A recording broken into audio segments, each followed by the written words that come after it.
Hey, Mike Brookfield here. How's it going?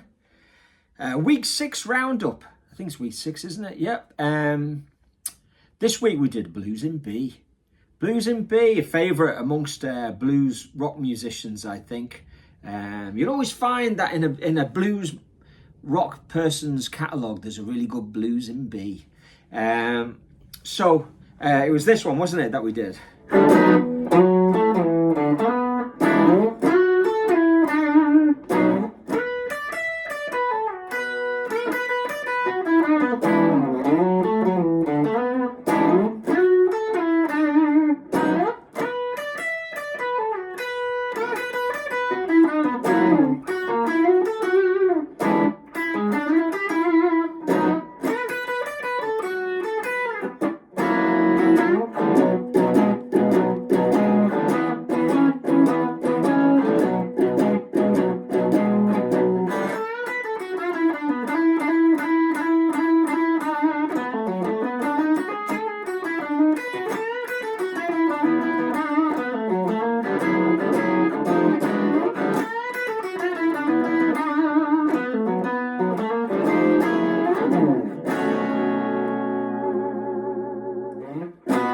So I played the practice solo and then I just kind of jammed for a chorus there.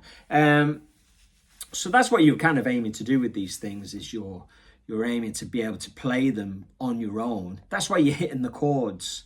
You know, a lot of people say, why are you kind of doing that, kind of hitting the chords? Well, you're really just marking the changes. Because what you're doing here is you're practicing, you know, and you're just practicing marking the changes and trying to get a little bit deeper with the blues to try and hit those changes. Now, when you're soloing on a gig, you won't be kind of doing that all the time, but you kind of, to be able to kind of physically mark the changes like that really kind of helps your ear and helps you know where you are within the progression. Another thing kind of came to mind this week as well, you know, reasons for doing these practice, because a lot of people kind of do because they're hard, you see, so it takes discipline to kind of get through them. But one of the things is sometimes when you go to practice, you go, right, I'm going to practice something today, and you just can't think of what really you're in the mood for. So you kind of like scoot around on the internet, you're kind of playing and opening a few books, and then you goof around, and the next thing you know, 45 minutes is up and you haven't really done anything. So you need things just to go to and kind of get to work, you know. Don't think about it. Go, right, I'm going to do some practice, and you just work through your tune. Whether it's come rain or shine, just kind of do that. And then when you go to practice a particular solo, you know, by then, you know, 10, 20 minutes in, you're going to be knowing what you're in the mood for, you know. Because I think you can kind of chop and change your repertoire a little bit. Sometimes you might be in the mood for playing a rock and roll song. Sometimes you might want to be learning some jazz changes, maybe a few country licks. This is the great thing about the guitar, maybe trying to practice a bit of Bach, maybe just, you know, string bending, maybe working on fuzz pedal tones, you know what I mean? So you can be swapping it in and around, but always have a constant thing that's always there and ever present, and it's something which is kind of quite intense, and you can just do a short amount of material and it's going to do you a lot of good. And that's what these practice solos are designed for. I thought today I'll keep it pretty short. I'm going to talk about my pedal board a little bit. I'm just going to hold it up because I don't want to have to really edit a video, so I'll hold that up in a minute, but I'll do a quick talk about this solo, and then I'll hold up the pedal board and show you what I'm kind of using at the moment. So anyway, this Blues in B, we had a B7, and then we kind of pretty much straight pentatonic kind of, and it's kind of like an octave displacement, because you expect to do this, but I jumped the octave, and it's something Clapton does a lot, so hey, it's good enough for him. Jump up the octave, hit the 4 chord, similar thing, you know, just going up to the D form or the shed and then coming back, but, you know, using slides, you know, to get, you know, a good guitaristic sound. Back to the 1 chord.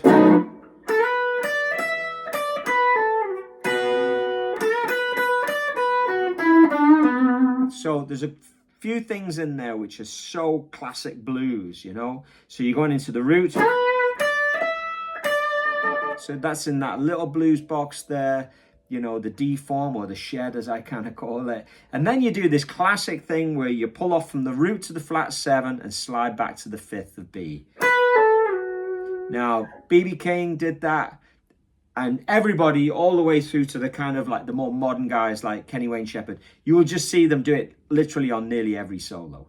It's a classic thing. So you're pulling off and sliding back, and then I hit the root, and then a blues,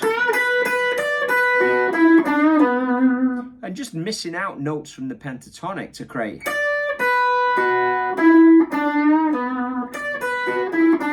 To get that classic blues line. Then on bar 5, you're reprising bar 1 and reprising bar 2, and then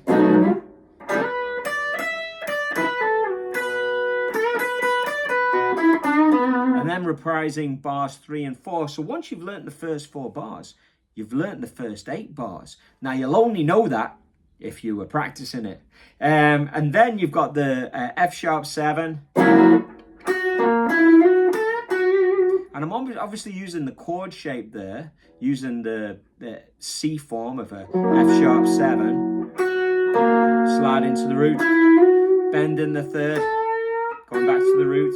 Exactly the same lick, 2 frets down for E. And then hit the root chord, the B. Hit the 5 chord. And then, like what I did at the beginning is I went. I'm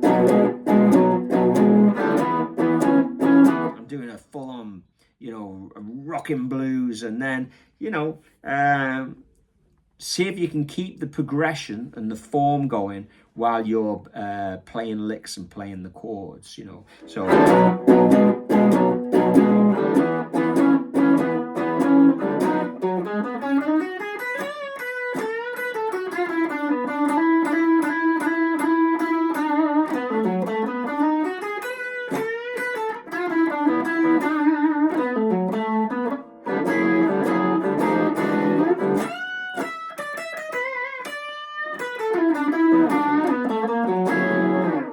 Trying to mark the chord progression.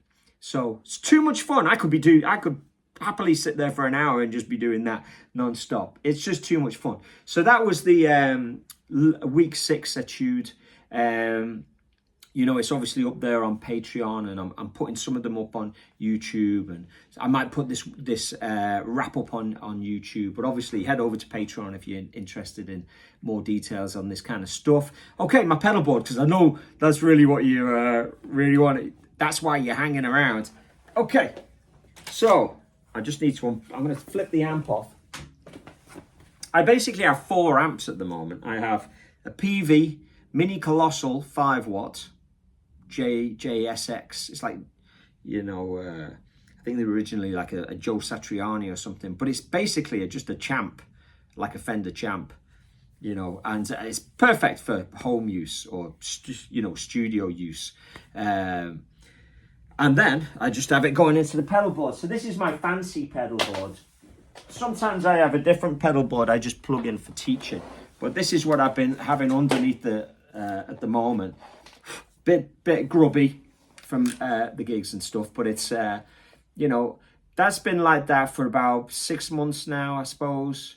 You know, if you've been watching my channel for a while, you'll see that octave fuzz, the octave fuzz, that's been on there like forever. You know, that wah wah pedal's been on there forever. Tuner pedal, can't go wrong with a Flint because you've got reverb.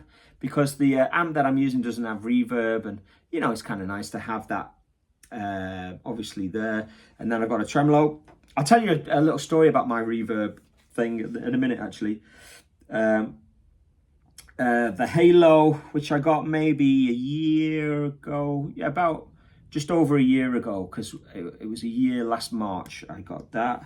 and I got that maybe 6 months to a year ago. I've had a few of these King of Tones before, and I've always flogged them because my students come in and they go, "How much do you want for that?" And I'm like, "I don't know, how much are they going for?" And you know, and then I flog them and I go, I should get another one really.